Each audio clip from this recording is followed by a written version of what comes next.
ఓం శ్రీ గురుభ్యో నమః. ఓం శ్రీ మాత్రే నమః. రవి, బుధుడు, శుక్రుడు, కుజుడు అంటే ఈ 4 గ్రహాల యొక్క మార్పులు అనేవి ఎక్కువగా ఉన్నాయి. అంటే రవి, బుధుడు, కుజుడు, శుక్రుడు ఈ మే నెలలో వివిధ రాశుల్లో మార్పులు జరుగుతున్నాయి. ఆ మార్పుల్లో ప్రధానంగా మే 1వ తారీఖు నుంచి బుధుడు మేషరాశిలోను, మే 11వ తారీఖు నుంచి కుజుడు మేషరాశిలో సంచారం చేయటం, మే 16వ తారీఖున శుక్రుడు వృషభ రాశి నుంచి మిథున రాశిలో సంచారం చేయటం, మే 15వ తారీఖున అంటే మే ప్రథమార్థంలో రవి బుధులు మేషరాశిలోను, ద్వితీయార్థంలో అంటే 15వ తారీఖు నుంచి కూడా రవి బుధులు వృషభ రాశిలో సంచారం చేస్తున్నారు. చేయటం వల్ల ఎలాంటి ఫలితాలు జరగబోతున్నాయి అనేది చూసుకునేటట్టయితే ఇవన్నీ కూడా గోచార రీత్యా చెప్పబడే ఫలితాలు అంటారు. గోచార పరంగా ఏ విధంగా ఉండబోతుంది, ఎలాంటి మార్పులు, ఎలాంటి పరిణామాలు జరగబోతున్నాయి, ఇవన్నీ కూడా బర్త్ చార్ట్ అనుసరించి కావు, గోచారాన్ని నుంచి మాత్రమే చెప్పబడిన ఫలితాలు. అయితే గోచార పరంగా ఏ విధంగా ఉండబోతుంది అంటే మేషాది ద్వాదశ రాశుల వాళ్ళకి రవి, బుధ, శుక్ర, కుజుడు మాత్రం. శుక్రుడు వివాహకారకుడు, కళత్రకారకుడు, ఒక రకంగా 20% ధనకారకుడు కూడా. అంటే లగ్జరీని, వాహనాలు, బంగారము దాని యొక్క కారకత్వాలు. కుజుడు రియల్ ఎస్టేటు, కన్స్ట్రక్షను, కోర్టులు, అప్పులు, ఆస్తులు, అన్నదమ్ములు. రవి ఉద్యోగపరంగా, ఆరోగ్యపరంగా, బుధుడు వ్యాపార పరంగా. అంటే ఈ 4 గ్రహాలు కూడా ప్రధానమైన గ్రహాలు. ఈ ప్రధాన గ్రహాలు ఏమవుతున్నాయి, ఈ మే నెలలో తొందరగా మార్పు జరుగుతున్నాయి.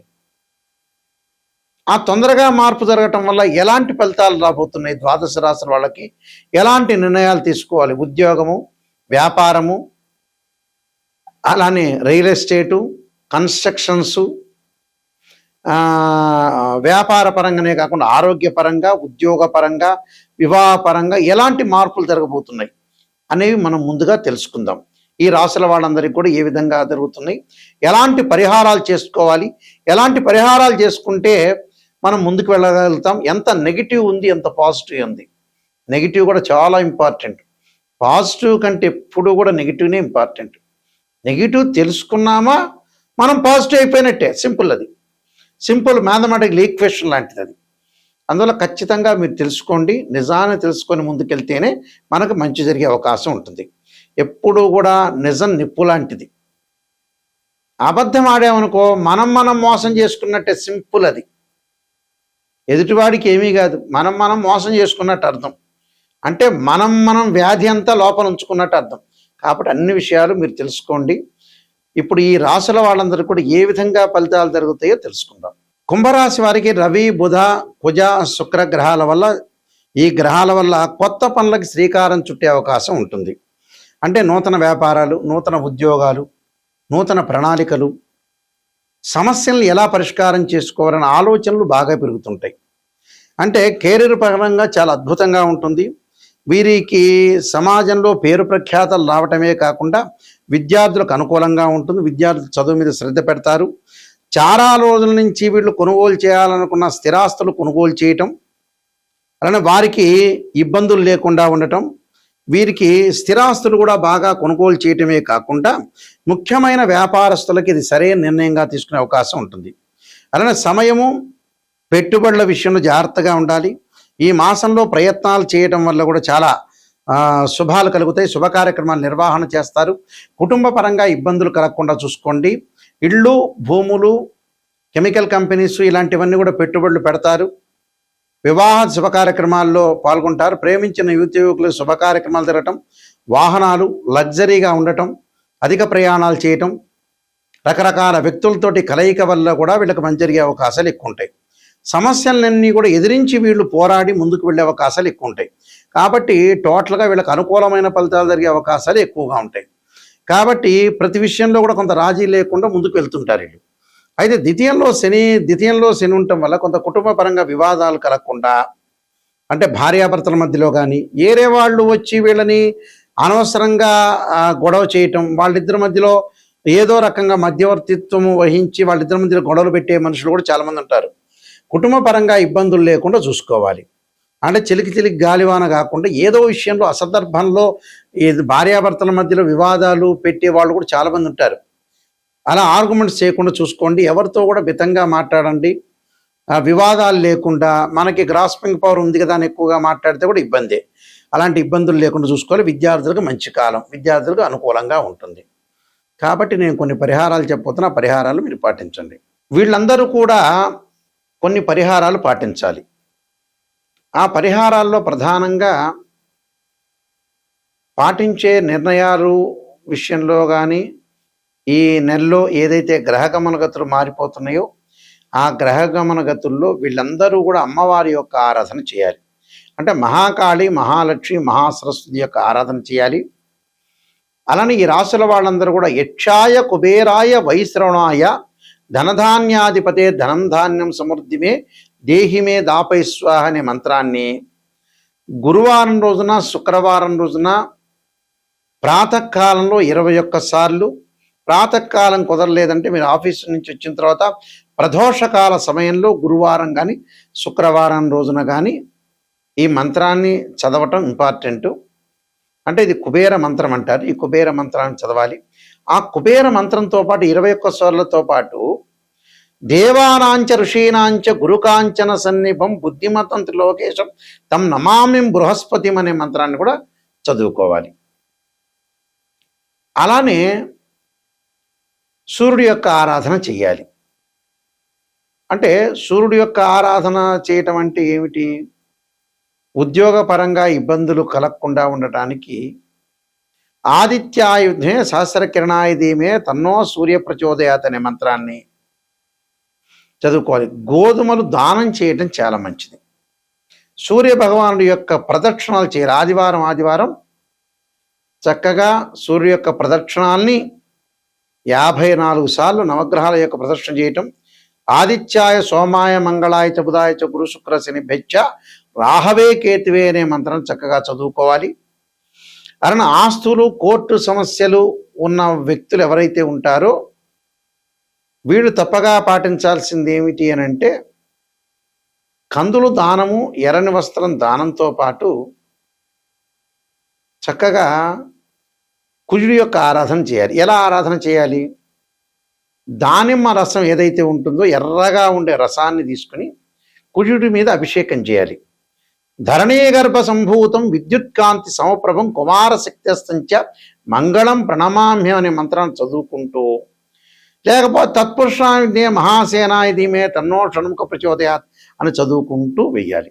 విద్యార్థులు తప్పకుండా దక్షిణామూర్తి స్తోత్రాన్ని, సరస్వతీదేవి యొక్క ఆరాధన చేయటం చాలా మంచిది. అలానే విష్ణు సహస్రనామ పారాయణం చేయటం ఒకటి, ఓం నమో నారాయణాయ నమః అనే అష్టాక్షరి మంత్రం చదువుకోవటం మంచిది.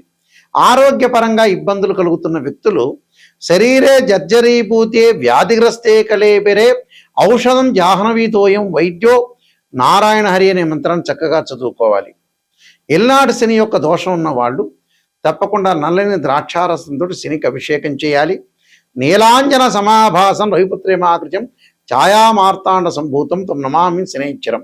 పనులల్లో ఆటంకాలు కలుగుతున్న వాళ్ళు గణపతి యొక్క ప్రార్థన చేయండి. చేయటం వల్ల మీకు మంచి జరిగే అవకాశాలు ఖచ్చితంగా ఉంటాయి. అయితే ఒక జాతకాన్ని ఎప్పుడూ కూడా మనం అనాలిసిస్ చేసేటప్పుడు చాలామంది ఆలోచన చేస్తుంటారు. ఒక ఆస్ట్రాలజర్ని అప్రోచ్ అయ్యేటప్పుడు మా దానిలో కొన్ని కేటగిరీస్ ఉన్నాయి.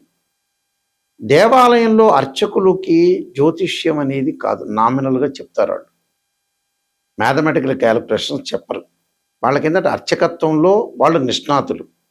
ఆ దేవాలయాన్ని చక్కగా చూసుకోవటం, పరిరక్షణ చేయటం, విగ్రహాన్ని చక్కగా కడగటము, విగ్రహానికి మంచి బట్టలు కట్టించడం, ధూపదీప నైవేద్యాలతో పూజ చేయటం, మంచిగా ఏదైతే స్త్రీ సూక్తంతో, పురుష సూక్తంతో, శివుడికి రుద్రాభిషేకంతో, సుబ్రహ్మణ్య స్వామి యొక్క అష్టకము, అష్టోత్తర శతనామావళి, చక్కగా ధూపము, దీపము, నైవేద్యాలు, అలంకరణ, పుష్ప అలంకరణతోటి చేయటం అనేది వాళ్ళ విధి.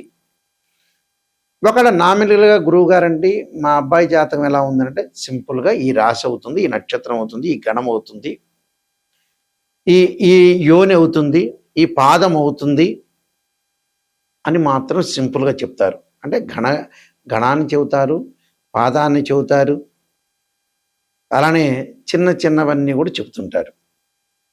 అంటే రాయి పాదం అవుతుందని, మనిషి గణం అవుతుందని, ఎరుకయ్యారా, ఏనుగయ్యారా, జంతు సంబంధించిన చెబుతారు. అంతవరకు మాత్రం చెబుతారు వాళ్ళు. పురోహితులు వచ్చేటప్పటికల్లా ఇంటిలో సత్యనారాయణ స్వామి వ్రతాలు, వివాహ ఉపనయనాలు, అలానే హోమాలు ఇలాంటివి చేస్తుంటారు. మూడో కేటగిరీ వచ్చి సిద్ధాంతులు అంటారు. అంటే మూడో కేటగిరీ అని అంటే మనం లెక్క వేసుకునేటప్పుడు సహజంగా అది రెండో కేటగిరీకి సంబంధించి సిద్ధాంతులు ఉంటారు. ఇంకో కేటగిరీలో సిద్ధాంతులు వచ్చేటప్పుడు ఆస్ట్రాలజీ పరంగా మ్యాథమెటికల్ క్యాలిక్యులేషన్ వేసి అందులో హయ్యర్ ఆస్ట్రాలజీ ఎడ్యుకేటెడ్గా చదువుకున్న వ్యక్తులు ఏంటంటే మాలాంటి వ్యక్తులు మ్యాథమెటికల్ అనాలిసిస్ చేస్తాం. మేము సూర్యోదయ కాలమానానికి లెక్క వేయటానికి ట్రిగనామెట్రీ లాగరిథమ్స్ని మనం యూజ్ చేస్తాం. గడియలు, వీడియలు, తిథి ఎలా వస్తుంది, నక్షత్రం ఎలా వస్తుంది, యోగం ఎలా వస్తుంది, కరణం ఎలా వస్తుంది.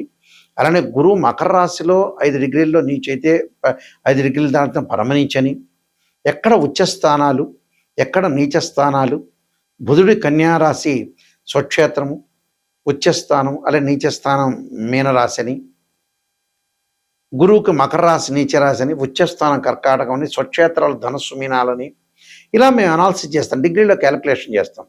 అలానే ద్వాదశ భావాల్లో భావాధిపతులు వేరు, రాస్యాధిపతులు వేరు, ఆ గడిలో ఉన్న గ్రహం వేరు.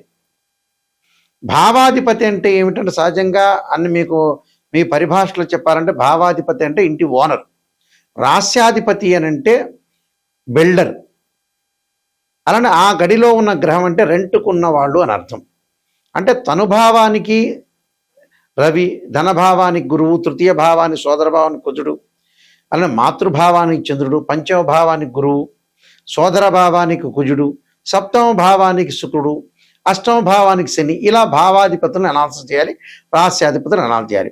ఒక రాశిచక్రంలో మనకు తేలలేదనుకోండి, మనం డాక్టర్ దగ్గరికి వెళ్తాం, ఎక్స్రే తీస్తాడు, కుదరట్లేదు, ఎక్స్రే కరెక్ట్గా రావట్లేదని స్కానింగ్ తీయని అంటాడు. స్కానింగ్ సరిగా కనపడలేదు అనుకోండి, సిటీ స్కాన్, ఎంఆర్ఐ స్కాన్ తీస్తారు. అలానే రాశిచక్రంలో మనం ఏదైతే గ్రహస్థితి అనేది కరెక్ట్గా తెలియదో, అనుమానం వస్తుందో, ఎంబటే ఒక వివాహానికి నవాంశాన్ని చూస్తాం, భావచక్రాన్ని చూస్తాం. వృత్తిపరంగా ఎలా ఉంది అని అంటే రాశిచక్రము, దశమాంశం, భావచక్రము, దశలో అంతర్దశలు. సంతానం కలుగుతుందా లేదా అంటే రాశిచక్రము, సప్తమాంశ చక్రం, భావచక్రము, దశలు, అంతర్దశలు. ఇలా మ్యాథమెటికల్గా డివిజనబుల్ చార్ట్స్ ఉంటాయి 16. ఈ 16 డివిజనబుల్ చార్ట్స్ చెప్తేనే కరెక్ట్. ఇప్పుడు ఇంకొక విషయాన్ని ఏంటంటే ఆస్ట్రాలజీని మీరు అప్రోచ్ అయ్యేటప్పుడు, గురువుగారు నిజం చెప్పండి, మాకు నెగిటివ్ అయినా పర్వాలేదు అంటే అసత్య దూరంలో ఎప్పుడూ కూడా ఉండకూడదు. సత్య దూరం అంటారు చూసారా, నిజాన్ని చెప్పించుకున్నారు అనుకోండి, ఆ నెగిటివ్లోంచి మీరు పాజిటివ్ వచ్చే అవకాశం ఉంటుంది. అబద్ధం వల్ల పెద్దగా జ్యోతిష్యం చెప్పించుకోవడం లాభం లేదండి, మీ డబ్బులు వేస్ట్ అవుతాయి. ఆ డబ్బులు ఏదో పక్కన వాళ్ళకి ఇస్తే పక్కింటి వాళ్ళు ఎవడో ఉంటాడు కదా, వాడు ఇంద్రుడు అవుతాడు, చంద్రుడు అవుతాడు, చంద్రబాబు నాయుడు తర్వాత మీరే ముఖ్యమంత్రి అవుతారని చెబుతాడు ఆటోమేటిక్గా. అలా చెప్పించుకోవచ్చు. ఆస్ట్రాలజీని అప్రోచ్ అయ్యేటప్పుడు నిజం తెలుసుకుంటే మాత్రమే ఆస్ట్రాలజీని అప్రోచ్ కావాలి. నేననే కాదు, ఎవరినైనా సరే. ఎందుకంటే నా బాధ్యత ఉంటుంది కాబట్టి, నేను చాలా సీనియర్ని, మా ఫాదర్, గ్రాండ్ ఫాదర్ అందరూ సిద్ధాంతులు కాబట్టి మేము వంశపారంపర్యంగా ఈరోజు చెప్పటం కాదు. అన్ని రకరకాల ఛానల్స్ అన్నీ కూడా, ఎక్కువ ఛానల్స్ నాతోనే డివోషనల్ స్టార్ట్ అయినాయి. చాలా హైదరాబాద్లో ఉండే నెంబర్ ఆఫ్ ఛానల్స్ కానీ అవన్నీ కూడా నాతోనే స్టార్ట్ అయినాయి. నేను రాజమండ్రి మోహన్ పబ్లికేషన్ రైటర్ని కూడా. కాలసర్పయోగము, కాలసర్పయోగ చంద్రిక, రాహుకేతువులు, ఛాయాగ్రహాలు, స్వప్నశాస్త్రము, అలానే బృహత్ పరిహార సింధు, జాతక చంద్రిక, వివాహ మార్తాండము, పుత్ర గణపతి వ్రతము, సర్వదేవత గోత్రులు పార్ట్ 1, పార్ట్ 2, ఇలాంటి ప్రొడక్షన్ ఆఫ్ ఆస్ట్రాలజీ, ఇలాంటి చాలా గ్రంథాలన్నీ కూడా నేను రాశాను. మా వెబ్సైట్ nayakanti.com, nayakanti.in. నెగిటివ్ ఏదైతే నిజంగా తెలుసుకొని జాతకపరంగా తెలుసుకునే గురువు గారి ద్వారా, నాయకంటి మల్లికార్జున శర్మ గారి ద్వారా నేను బాగుపడతాననే వ్యక్తులు మాత్రమే నాకు ఫోన్ చేయండి. కాలక్షేపానికి చేయొద్దండి. నిజంగా వారి ద్వారా మనం బాగుపడాలి, నిజం తెలుసుకోవాలి, మన లైఫ్ ఏంటి, ఎటు టర్నింగ్ అవుతుంది, ఎంతవరకు మనం సంపాదించగలుగుతాం, ఉద్యోగం, వ్యాపారం, అన్ని విషయాల్లో తెలుసుకోవాలి, నిజంగా తెలుసుకోవాలి అనే వ్యక్తులు మాత్రం నా నెంబర్కి ఫోన్ చేయండి. ఆ నెంబర్ డైరెక్ట్గా నా దగ్గరికే వస్తుంది. ఆ స్క్రీన్ మీద అవుతున్న స్క్రోల్ అవుతున్న నెంబర్ ఉంటుంది, ఆ నెంబర్కి నాకు ఫోన్ చేయండి. ఫోన్ చేస్తే, ఎందుకంటే మేము వంశపారంపర్యంగా చెప్పేవాళ్ళం, మీరు జాగ్రత్తగా అనుసరించి మీ లైఫ్ని మా ద్వారా మీరు బాగు చేసుకోవాలని ఆశిస్తున్నాను. మీ అందరికి కూడా శ్రీ పరమేశ్వరి యొక్క కరుణాకటాక్షం ఉండాలని ఆశిస్తూ సర్వే జనా సుఖినో భవంతు.